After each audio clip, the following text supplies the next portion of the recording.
एक पक्षी जिस प्रकार से अपने पंजों में या अपने पास एक तिनका या लकड़ी को कुछ इस प्रकार से पकड़े रहता है, मतलब उसको हमेशा अपने पास रखता है।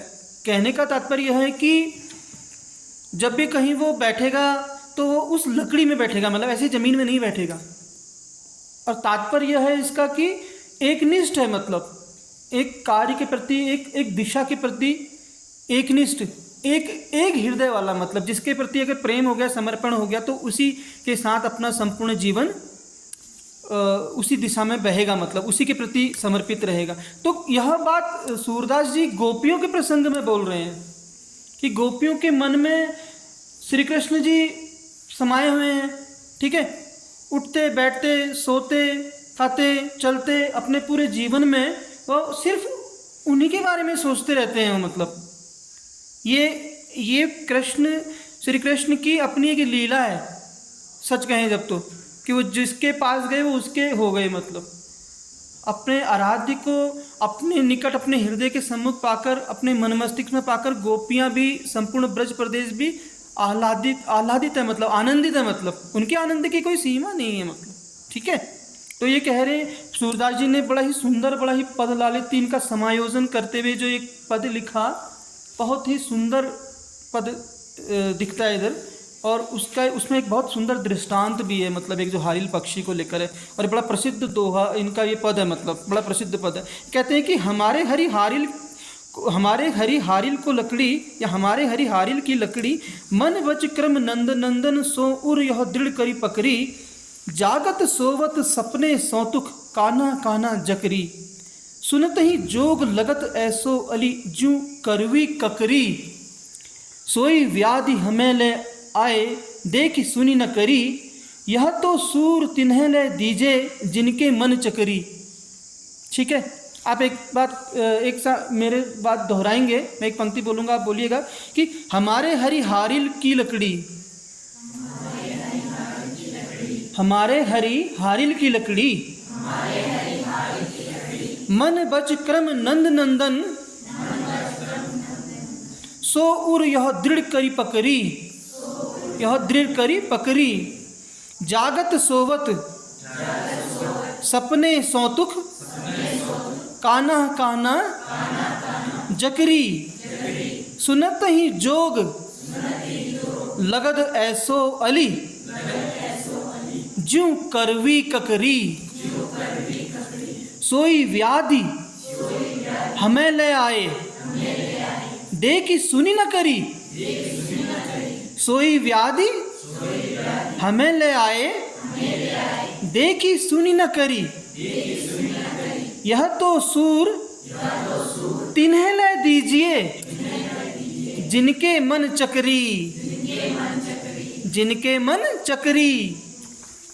तो पद में सूरदास जी कह रहे हैं कि गोपियाँ कह रही हैं, सूरदास कहे तो सूरदास जी रहे हैं, लेकिन माध्यम बनाया है गोपियों को, क्योंकि भ्रमर गीत सार मुख्य रूप से क्या है, उद्धव और गोपियों का एक संवाद है। मतलब ठीक है, और यह संवाद कैसा है, गोपियाँ मतलब प्रेम मार्ग, उद्धव मतलब ज्ञान मार्ग, ज्ञान मतलब योग। ठीक है, अब कौन बड़ा है, कौन छोटा है, कौन कितना प्रभावपूर्ण है, कौन कितना तर्कपूर्ण है, ठीक है, कौन कहाँ निष्क्रिय सा हो जाता है, कौन कहाँ सक्रिय सा हो जाता है, यही पूरी लीला का ये रचा बसा जो संसार जैसा है जीवन का, एक प्रकार से यही भ्रमर गीत सार में दिखता है। तो बोलते हैं कि गोपियाँ कह रही हैं, क्या कह रही हैं, हमारे हरि हारिल की लकड़ी, हमारे हरि मतलब श्री कृष्ण, हरि मतलब श्री कृष्ण कैसे हैं, हारिल पक्षी की तरह है। कैसे हैं, हारिल पक्षी की तरह है। बड़ा सुंदर दृष्टांत है, इतना बढ़िया उदाहरण दिया है कि जो हारिल पक्षी जो अपनी पैरों पर या अपने मुंह पर जो भी है लकड़ी या एक तिनका जैसा हमेशा रखता है, और जब भी कहीं बैठता है तो वो उस पर बैठता है, ऐसे ही कहीं किसी भी जगह उसकी बैठने की आदत नहीं है। हमारी भी ऐसी आदत नहीं है कि हमारे हृदय में कोई ऐसे ही बरबस आ जाए। ठीक है, यह हृदय है, यह हृदय में प्रभु श्री कृष्ण की एक सुंदर आकृति सी समा गई है। इस आकृति में कोई अन्य नहीं आ सकता है, आपका तो ये ज्ञान आ ही नहीं सकता। यही बात बोलेंगे भी आगे, जब आगे हम पढ़ते जाते हैं ना तो बोलेंगे कि आगे ये आपका जो ज्ञान है ये हमारे उसमें आ ही नहीं सकता है, क्योंकि उस स्थान में दूसरा तो कुछ आ ही नहीं सकता। आगे बोलते हैं कि मन बच क्रम नंद नंदन सो उर यह दृढ़ करी पकड़ी। मन बच क्रम नंद नंदन सो उर यह दृढ़ करी पकड़ी। कहने का मतलब है कि हमारे मन से, वचन से, कर्मों से जो नंद नंदन यानी श्री कृष्ण, नंद के जो पुत्र हैं श्री कृष्ण, सो उर यह दृढ़ करी पकड़ी, बसे हुए हैं। और हमने उनको दृढ़तापूर्वक, किस प्रकार से? दृढ़तापूर्वक हमने उनको अपने हृदय में स्थान दिया हुआ है। हमारे आराध्य हैं, हमारे बाल सखा हैं, हम उनको अपने, उनके प्रेम में या उनकी जो आकृति हमने अपने हृदय में बसाई हुई है, अपने प्रभु की, अपने आराध्य के, अपने उपासक की। मतलब बोलते कि जागत सोवत, जागते हुए, सोते हुए, सपने सौतुक, सपने में भी, जागते हुए, सोते हुए, सपने में भी, प्रत्यक्ष, ठीक है, सौतुक मतलब प्रत्यक्ष रूप में, मतलब बिल्कुल साक्षात हम अपने ईश्वर को देख रहे हैं, मतलब जागते हुए, सोते हुए, ठीक है। और कुछ भी हम अपने दैनिक कार्यों में, दिनचर्या में जो भी कार्य कर रहे हैं वो तो हमारे सामने हैं। आपका जो ये जो आप हमको अपना ही ज्ञान जो दोगे, जो योग मार्ग है, ये हमारे लिए इतना उचित नहीं है, क्योंकि हमारे हृदय में तो हमारे प्रभु की कि कान्हा कान्हा जकरी, हमने उनको कान्हा कान्हा करके हम उसको उरट लगाए हुए हैं, मतलब ठीक है। यह स्थिति है विरह की स्थिति कह सकते हैं इसको, मतलब हम अपने आराध्य के प्रति जो हम इस प्रकार से समर्पित है, मतलब समर्पण की चरम भावना दिखती है इस पद में, मतलब सूरदास जी के कि सुनते ही जोग लगत ऐसो, सुनते ही जोग, सुनते ही जोग मतलब सुनते ही, आपका ये जोग मतलब योग, जोग मतलब आपका जो योग है ये सुनते ही ऐसा महसूस हो रहा है कि जैसे, कैसा महसूस हो रहा है से कि सुनते ही जोग लगत ऐसो अली, अली मतलब उद्धव यानी भंवरा, भ्रमर, ठीक है, सठपथ, ऐसा भी इसके लिए कई शब्द यहाँ भ्रमर गीत सार में अपने पदों में सूरदास जी ने प्रयुक्त किए हुए हैं। कहते हैं कि सुनते ही जोग लगत ऐसो अली ज्यों करवी ककरी, मतलब आपका तो योग सुनते ही ऐसा लग रहा है ये क्या है, करवी ककड़ी के समान है। कैसा लग रहा है? करवी ककड़ी के समान है आपका योग। हमें नहीं चाहिए आपका ये योग, हमें इस योग की आवश्यकता नहीं है। क्यों नहीं है आवश्यकता? अरे क्यों नहीं है आवश्यकता? क्योंकि हमारे हृदय में तो पहले से कौन है? श्री कृष्ण है। कौन है? श्री कृष्ण है। जब हमारे हृदय में पहले से कोई है तो फिर हमें क्या जरूरत, क्या करेंगे हम आपके योग का, क्या करेंगे आपके हम ज्ञान का? क्योंकि हमारे हृदय में तो आकृति है, सोते बैठते उठते जागते एक प्रभु हमारे जो आराध्य हमारे बाल सखा हैं बचपन के, उनकी जो मूर्त है हमारे हृदय में क्या हुई है, विराजमान है। तो ये कौन बोल रहे हैं? गोपियां बोल रही हैं। किससे बोल रही हैं? उद्धव से, ठीक है। और उद्धव को किसने भेजा है ब्रज में? श्री कृष्ण ने, समझाने के लिए, ठीक है।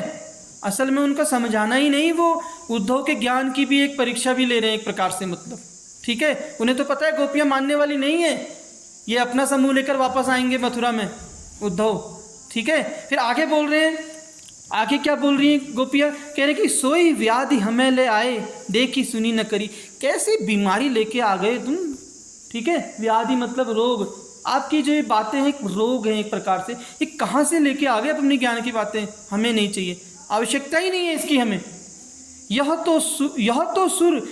तो सुर तिन्हें ले दीजिए जिनके मन चक्री। चक्री मतलब होता है भ्रम, चक्कर मतलब चक्री मतलब चक्र टाइप का, जिनके मन चक्करते हैं, भ्रमित होते रहते हैं जो, ठीक है। जिनको लगता है कि भाई इस रास्ते जाना है या इस रास्ते जाना है। कौन से रास्ते जाना है? जीवन में जो भ्रम की स्थिति में पड़े हुए हैं वहाँ जाकर आप अपना ज्ञान दीजिए। जीवन में जो क्या है, भ्रम की स्थिति में है, वहाँ जाकर आप अपने ज्ञान को दर्शाइए, वहाँ जाकर आप अपने ज्ञान की एक दिशा दीजिए, एक दृष्टि दीजिए, उनको दृष्टि मिले आपके ज्ञान की। हमें तो आपके ज्ञान की आवश्यकता ही नहीं है, क्या करेंगे इस ज्ञान का हम? बड़ी सुंदर बात लिखी उन्होंने, कहा कि यह तो सूर तिन्हें ले दीजिए जिनके मन चक्री, मतलब जिनके मन भ्रमित हैं, जिनके मन इधर उधर भटक रहे हैं, आप जाकर उनको अपना ज्ञान दीजिए। हमें इस ज्ञान की कोई आवश्यकता नहीं है। क्यों नहीं है इस ज्ञान की आवश्यकता? क्योंकि हमारे हृदय में तो प्रभु श्री कृष्ण की मूर्ति बसी हुई है, मतलब ठीक है। ये बड़ा ही एक समर्पण की भावना है अपने आराध्य के प्रति। मतलब जिस राह में अगर हम चल गए हैं, उस राह से दूसरी राह की तो हमें जाना नहीं है ना, ठीक है। अब उनको ऐसा लगता है कि ये उद्धव हमें एक प्रकार से अपने ज्ञान का प्रलोभन सा दे रहे हैं, मतलब हमने स्वीकार नहीं करेंगे। मतलब तो यह गोपियों की हठ धर्मिता भी है, मतलब और हठ धर्मिता के साथ साथ श्री कृष्ण के प्रति अकाट्य प्रेम भी है। और जहाँ प्रेम होता है वहाँ योग और ज्ञान ये सब दूसरे तीसरे दर्जे में आ जाते हैं, मतलब ठीक है। प्रेम बड़ा है। रामनरेश त्रिपाठी जी ने भी प्रेम के बारे में लिखा कि प्रेम स्वर्ग है, स्वर्ग प्रेम है, प्रेम असंक अशोक। प्रेम स्वर्ग है, स्वर्ग प्रेम है, प्रेम असंक अशोक। ईश्वर का प्रतिबिंब प्रेम है, प्रेम हृदय आलोक। तो प्रेम से बढ़कर क्या है? कबीरदास जी भी बोलते हैं प्रेम के विषय में कि पोथी पढ़ी पढ़ी जग मुआ पंडित भया न कोई, ठीक है, कि पोथी पढ़ी पढ़ी जग मुआ पंडित भया न कोई, ढाई आखर प्रेम का पढ़े सो पंडित होई। पंडित मतलब ज्ञानी। तो जो प्रेम का जो ढाई आखर है, वो शब्द अगर जिसने पढ़ लिया तो उससे बड़ा ज्ञानी और उससे बड़ा पंडित कौन हो सकता है इस धरा में। मतलब कबीर भी इस बात को कई वर्ष पहले कह चुके। हालांकि भक्ति काल के 4 कवियों में कबीरदास, मलिक मोहम्मद जायसी, ठीक है, सूरदास जी और तुलसीदास जी, इन्हीं का एक प्रकार से नाम लिया जाता है, एक प्रतिनिधि कवि हैं। तो इनकी कहीं ना कहीं ये जो पूरी परंपरा चली आ रही है, मतलब कवियों की, आगे आने वाले कवियों ने इस बात को भी कहीं ना कहीं इनके परंपराओं को दोहराते रहते हैं, ठीक है। तो इस प्रकार से जो यह पद हमने पढ़ा अभी, बहुत ही सुंदर समायोजन है इस पद में, मतलब ठीक है, कि मैं एक बार पुनः इस पद को कहूँगा, आप ध्यानपूर्वक मैं बोलूँगा इसको, आप ध्यानपूर्वक फिर से सुनेंगे कि हमारे हरि हारिल की लकड़ी मन वच क्रम नंद नंदन सो उर यह दृढ़ करी पकड़ी, जागत सोवत सपने सौतुख काना काना जकरी, सुनत ही जोग लगत ऐसो अली ज्यों करवी ककरी, सोई व्याधि हमें ले आए देखी सुनी न करी, यह तो सूर तिन्ह ले दीजिए जिनके मन चकरी। तो यह बड़ा ही सुंदर पद संयोजन है, पद लालित्य है कवि सूरदास जी का, जो कि एक वात्सल्य के सम्राट भी हैं, मतलब इनके बारे में कहा जाता है। तो यह सूर की भक्ति की एक भावना है जो हमें इन पदों में दिखती है। हालांकि माध्यम उन्होंने गोपियों को और उद्धव को बनाया, क्योंकि भ्रमर की सर उद्धव गोपी संवाद है मुख्य रूप से, मतलब